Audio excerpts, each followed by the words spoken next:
Well, everyone, how the time has been flying around us. The iPhone 14 Pro has pretty much been out for the last 3 months now almost, which is so crazy. So I kind of want to break down my thoughts on it. I still have a lot of strong opinions on this whole entire device lineup from Apple. And I will tell you, although this iPhone lineup wasn't perfect, it's still not perfect. No iPhone is going to be perfect. I still think Apple did a pretty decent job with this device, and I still have to give them a lot of credit at the end of the day. Now, the first thing I want to state is that this iPhone hasn't really seen a price decrease that much in the used market. There's still a lot of these iPhones available. I think if you go on eBay, you can probably find tons and tons of these things available all day. However, the thing is, they haven't really gone down in value that much.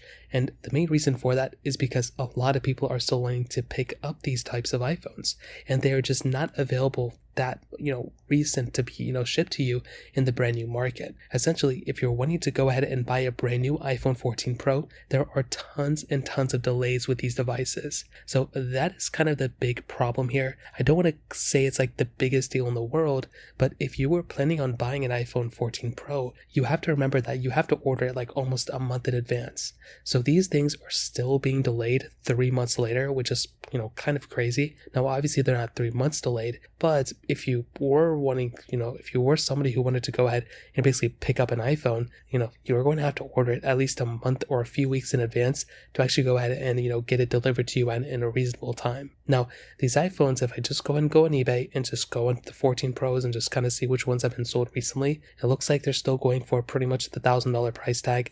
There's some that are sold for maybe like $900, maybe a little bit less than that if they're kind of used, but they're still being sold basically at their main, flagship price. In fact, like I said before, could very well be a little bit higher than that, mostly because of the delivery days. So if you're trying to go ahead and buy an iPhone 14 Pro, your best bet is probably just buying it online in the used market. That way it can get shipped to you a little bit sooner. But if you wanted one that's maybe a little bit further, then I guess it's not that big of a deal. You can go ahead and basically buy it in the brand new market. There's been tons and tons of updates with our iPhones, including the 14 Pro for the past few months. So this thing has gotten 16.1, 16.2, and now we're getting a beta of 16.3. And I wouldn't be surprised if we ended off with iOS 16 with a 16.7 update, just like how we had iOS 15 come out in 15.7 as well. iOS 16, for how big this update is, brought lots of bugs and issues too, and I'm glad that the iPhone 14 Pro is kind of experiencing a lot of the first. Because this iPhone was the first one with the always on display, the first one with the dynamic island, there's definitely going to